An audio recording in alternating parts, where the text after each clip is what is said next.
আজি হৈছে জুনৰ 11 তাৰিখ। আজি সন্ধিয়াৰ কেইটামান গুৰুত্বপূৰ্ণ খবৰ আপোনালোকলৈ লৈ আহিছোঁ। আপোনালোকে ভিডিঅ'টো শেষৰলৈকে চাই আপোনালোকৰ মন্তব্য কমেণ্টৰ জৰিয়তে জনাবলৈ নাপাহৰিব। আৰু এইখিনিতে আপোনালোকক সদায় কোৱাৰ দৰে নতুনকৈ যিসকল আপোনালোক আহিছে চেনেলটোলৈ ছাবস্ক্ৰাইব কৰাৰ লগতে কাষতে থকা বেল আইকনটো প্ৰেছ কৰি অল কৰি থ'ব, যাতে নতুন এটা ভিডিঅ' দিয়াৰ লগে লগে আপোনালোকে আগতীয়াকৈ চাবলৈ পায়।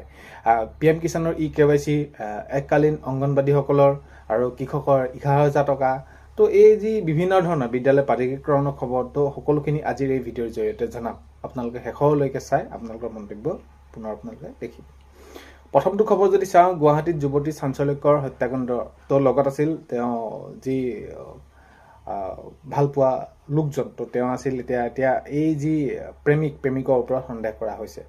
তো ঘৰৰ যিসকল লোক আছে তেওঁলোকে কৈছে যে এইখিনি প্ৰেমিকক সন্দেহ কৰা হৈছে। আৰু এতিয়া এই এনেকুৱা ধৰণৰ খবৰবিলাক বহুত বেছি সঘনাই এনেধৰণৰ আহিবলৈ ধৰিছে। আপুনি যদি এইকেইদিন চাই তেনেহ'লে এই খবৰবিলাক বহুত বেছি আহিবলৈ ধৰিছে। আৰু এতিয়া যুৱ প্ৰজন্ম কোন দিশে গৈ আছে সেইটো এটা সঁচাকৈ আমাৰ সমাজৰ বাবে বা আমাৰ এই চৌপাশৰ বাবে, পৰিৱেশৰ চৌপাশৰ বাবে বহুত বেছি এটা বেয়া খবৰ। কাৰণ কেলৈ এই এনেকুৱা ধৰণৰ খবৰবিলাকে উঠি অহা ল'ৰা ছোৱালীবিলাকক বিপথে পৰিচালিত কৰে। তেতিয়া এই যি এনেকুৱা ধৰণৰ খবৰবিলাক একেলগে থাকে, একেলগে থকাৰ পিছত তেওঁলোকৰ মাজত প্ৰেমিকা থাকিব, তাৰপিছত কোনোবা এজন, কেতিয়াবা ল'ৰাজন, কেতিয়াবা আকৌ ছোৱালীগৰাকী, তো এনেকুৱা ধৰণৰ খবৰবিলাক আহি থাকে। তো একোখন ঘৰ আছে, ঘৰখনত কি এটা পৰিস্থিতি হয় সেইটো অলপমান চিন্তা চৰ্চা কৰিব লাগে। আৰু এনেদৰে থকাটো ক্ষেত্ৰত যিহেতু এতিয়া লিভিং ৰিলেশ্যনশ্বিপৰ ওপৰতো এইখিনি মন্তব্য আগবঢ়াইছে। এতিয়াতো আপোনালোকে গম পায় নতুনকৈ আইন আহিছে UCC, তো এতিয়া ইয়াক লৈ কঠোৰ হ'ব চৰকাৰ, আৰু সেইখিনি কৰিছে। কিন্তু তথাপিতো এই এনেকুৱা ধৰণৰ খবৰবিলাক এতিয়া গুৱাহাটীত যি যুৱতীগৰাকী মৃত্যু হ'ল, মৃত্যুত সেইখিনি প্ৰেমিক জড়িত আছিল বুলি কৈছে, প্ৰেমিক আছিল বুলি কৈছে উপস্থিত। তো এই খবৰবিলাক বহুত বেছি সঘনাই আহি থাকিবলৈ ধৰিছে। PM কিষাণৰ যদি eKYC ক্ষেত্ৰত আপোনালোকক কওঁ তেনেহ'লে এইটো আপোনালোকৰ এইটো এটা যিহেতু PM কিষাণৰ হয়তো আপোনালোকে নিজৰ ইলিজিবিলিটি ষ্টেটাছটো আপোনালোকে eKYCটো আজি প্ৰায় 2-3 বছৰ আগৰ মানতে আপোনালোকে হয়তো নিশ্চয় কৰিছিলে। এতিয়া যদি আপোনালোকে চাই নিজৰ আপোনালোকৰ যিটো ৰেজিষ্ট্ৰেশ্যন নাম্বাৰ আছে সেইটো আপোনালোকে যিটো চেক কৰাৰ পিছত প্ৰচেছটো যিটো আছে আপোনালোকে তাই তেনেদৰে যদি আপোনালোকে চাই তেতিয়াহ'লে আপোনালোকৰ সেই ইলিজিবিলিটি ষ্টেটাছত আপোনালোকৰ eKYCটো অ'কে দেখাব। কিন্তু কথাটো হ'ল যে সেই যে eKYCটো আপোনালোকে কেতিয়া কৰিছিলে, 2-3 বছৰ আগত কৰিছিলে, তেনেহ'লে এতিয়া কৰা বৰ্তমান কাৰণটো কি, মূল কাৰণটো আপোনালোকে কৰিব লাগিব নে নালাগে? তো আপোনালোকে নিশ্চয় কৰিব লাগিব। eKYCটো এইকাৰণে কৰিব লাগিব কাৰণ কেলৈ এতিয়া বহুতো কৃষক যিসকলে ধৰি লওক টকা পাই আছে, কিবা কাৰোবাৰ আকস্মিকভাৱে কোনোবা মৃত্যু হৈছে তেওঁলোকৰ, তো তেওঁলোকৰ একাউণ্টতো পইচাটো গৈ আছে। তো এইখিনি পৰীক্ষা নিৰীক্ষা কৰিবৰ বাবে তো এই যি eKYC PM কিষাণৰ আপোনালোকে অতি সোনকালে কৰাটো বাধ্যতামূলক আৰু কৰিবই লাগিব, এইটো কৰিবই। আৰু আপোনালোকে যদি কৰা নাই এতিয়াও এই 23 নম্বৰ কিস্তি পোৱা আগে আপোনালোকে অতি সোনকালে কৰি লওক। আৰু ইয়াৰ সমান্তৰালকৈ আপোনালোকে যদি আপোনালোকৰ কৃষক পঞ্জীয়নটো কৰা নাই সেইটো কৰি লওক। তো আপোনালোকক এইটো জনালোঁ। আৰু PM কিষাণৰ যিটো আপোনালোকৰ 23 নম্বৰ ইনষ্টলমেণ্ট কেতিয়ালৈ আপোনালোকে দিব বুলি সেইটো সুধি আছিলে। ইনষ্টলমেণ্টৰ ক্ষেত্ৰত এতিয়ালৈকে কোনো ধৰণৰ চৰকাৰৰ ফালৰ পৰা সেইখিনি ঘোষণা কৰা নাই, কেতিয়ালৈ দিব, কি কৰিব। আগন্তুক এই যি জুন মাহৰ শেষৰ ফালে হয়তো দিয়া সম্ভাৱনা আছে, নহ'লে জুলাইত দিব। এইখিনি আগন্তুক সময়ত স্পষ্ট হ'ব, আপোনালোকক খবৰ ওলালে নিশ্চয় জনাম।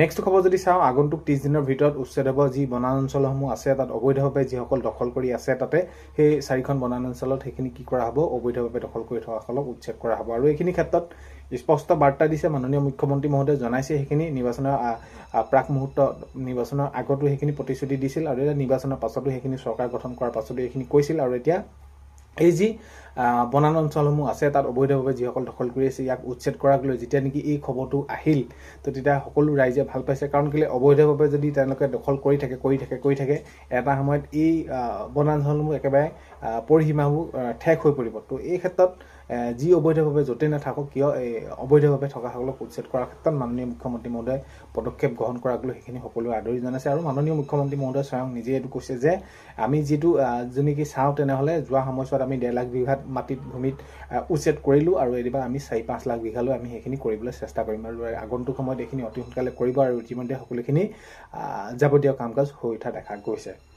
নেক্সটটো নহয়, আমি যদি চাওঁ এতিয়া কিছু সময়ত বাইক ষ্টাণ্ট কৰি ৰাজপথত পথচাৰীক অসুবিধাত পেলায়। তো এতিয়া গুৱাহাটী এনেকুৱা ধৰণৰ ৰাজপথত এতিয়া বাইক নহয়, ৰিক্সা, মানে বেটেৰী ৰিক্সাবিলাক যিবিলাক থাকে, বেটেৰী ৰিক্সা অটোবিলাকৰ এতিয়া অটপালি হৈছে। আৰু ইয়াৰ ক্ষেত্ৰত এই যিখিনি অটপালি বা এই এনেকুৱা ধৰণৰ যিখিনি কৰিছে ইয়াক লৈ কিছু ঠাইত সেই আপত্তি দিছে, আৰু আৰক্ষীয়ে সেইখিনি কৰায়ত্ব কৰা দেখা গৈছে।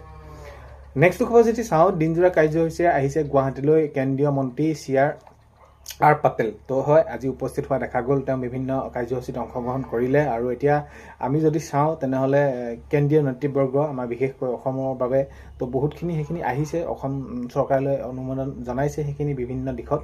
আৰু এতিয়া এই যি আজি দেখা গ'ল দিনজোৰা কাৰ্যসূচী আহিল গুৱাহাটীলৈ কেন্দ্ৰীয় মন্ত্ৰী CR পাটেল। নেক্সটটো খবৰ যদি চাওঁ, কৃষকৰ 11,000 টকা, কৃষকৰ 11,000 টকা দিয়া এইখিনি কি খবৰ এটা ওলাই আছে আৰু এতিয়া সবিশেষ খবৰটো এতিয়া কোনেও গম নাপায় যে এই 11,000 কি হ'ব, কি কেতিয়া কেনেদৰে কাক দিব। মাজতে ফচল বীমাৰ ক্ষেত্ৰত ওলাইছিলে, ফচল বীমা আপোনালোকে হয়তো সেইখিনি গম পায়। তো এই যি খবৰবিলাক, এই খবৰবিলাক সঁচাকৈ এটা আমি এতিয়া চেনেল এটা আপোনালোকৰ বাবে প্ৰস্তুত কৰিছোঁ বা আপোনালোকক এটা খবৰ দিবৰ বাবে বাতৰিসমূহ বা আপোনালোকক এইখিনি জনাওঁ। তো আপোনালোকে এটা সঠিক বাতৰি পাবৰ বাবে সেইখিনি আশা কৰি থাকে। তো এই 11,000 দিব, 20,000 দিব বা কৃষকক 3,000কৈ দিব, এইখিনি ক্ষেত্ৰত কোনো আৰু এতিয়ালৈকে নতুন আপডেট ওলোৱা নাই। এইখিনি আপোনালোকে যদি আপোনালোক কোনোবা কিবা কৈছে তেনেহ'লে আপোনালোকে সেইখিনি বহুত বেছি আশা কৰি নাথাকিব, সেইখিনি সকলো মিছা। নেক্সটটো খবৰ যদি চাওঁ, এককালীনৰ ক্ষেত্ৰত এতিয়া মাননীয় মুখ্যমন্ত্ৰী মহোদয়ে যিসমূহ প্ৰতিশ্ৰুতি দিছিলে নিৰ্বাচনৰ প্ৰাকখনত, এতিয়া প্ৰতিশ্ৰুতিসমূহ সকলোখিনি পূৰ কৰাৰ দিশে আমি সেইখিনি কাম কৰিম। আগন্তুক যি 5 বছৰত আমি সকলোখিনি পদক্ষেপ যিখিনি লৈছিলোঁ সকলোখিনি কাৰ্যকৰী কৰাৰ দিশে আগবাঢ়িম। ইয়াৰ ক্ষেত্ৰত এতিয়া আটাইতকৈ গুৰুত্বপূৰ্ণ এটা যদি দিশ চাওঁ তেনেহ'লে অংগনবাদী কৰ্মী সহায়িকাসকলে এককালীন অংগনবাদী কৰ্মী সহায়িকাসকলক এককালীন দিয়াৰ কথা কৈছিলে এইখিনি। আৰু যিহেতু তেওঁলোকে সেইখিনি পাব লাগে, তেওঁলোকে সেইখিনি প্ৰাপ্য, তেওঁলোকৰ সেইখিনি পাব লাগে, তেওঁলোকৰ সেইখিনি অধিকাৰ আছে। আৰু এইখিনি কিয় পাব লাগে, কাৰণ কেলৈ আজি অংগনবাদী কৰ্মী সহায়িকাসকলে কি কষ্টৰ মাজেৰে দিন পাৰ কৰিবলগীয়া হৈছে, বিশেষ বহলাই কোৱাৰ প্ৰয়োজন নাই। অংগনবাদী কৰ্মী সহায়িকাসকলক দিয়াৰ প্ৰয়োজন আছে। আৰু এই বিষয়টো সঞ্চালক মহোদয়ৰ পৰা আৰম্ভ কৰি এই বিষয়টো এই সঠিক যি দায়িত্ব লাভ কৰিছে, মন্ত্ৰিত্ব লাভ কৰিছে, এইখিনি ক্ষেত্ৰত তেওঁলোকে নিশ্চয় এইখিনি গুৰুত্ব সহকাৰে ল'ব। আৰু আগন্তুক এতিয়া জুলাইত এইখিনি বাজেট অধিৱেশন অনুষ্ঠিত হ'বলৈ গৈ আছে। বাজেট অধিৱেশনত তেওঁলোকৰ বাবে যাতে এটা ভাল খবৰ ওলায় সেইটোৱে সকলোৱে বিচাৰি আছে। মুঠৰ ওপৰত এতিয়া বাজেটত ভাল খবৰ ওলাবলৈ গৈ আছে অংগনবাদী কৰ্মী সহায়িকাসকলে যি এককালীন দিয়াক লৈ।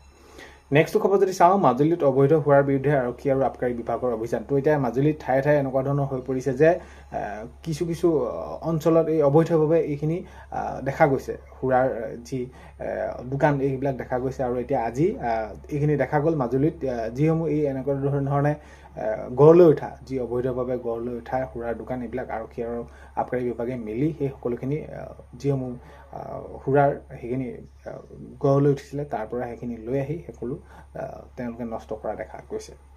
নেক্সটটো খবৰ যদি চাওঁ, লোকপিয়লক লৈ এতিয়া বহুত ভাগে কৈছে আগন্তুক লোকপিয়লত আপোনালোকে এইখিনি কাগজ পত্ৰ জমা ৰাখক, আৰু যদি আপোনালোকে নাথাকে এইখিনি আপোনালোকে বিপদত পৰিব, এনেকুৱা ধৰণৰ হয়।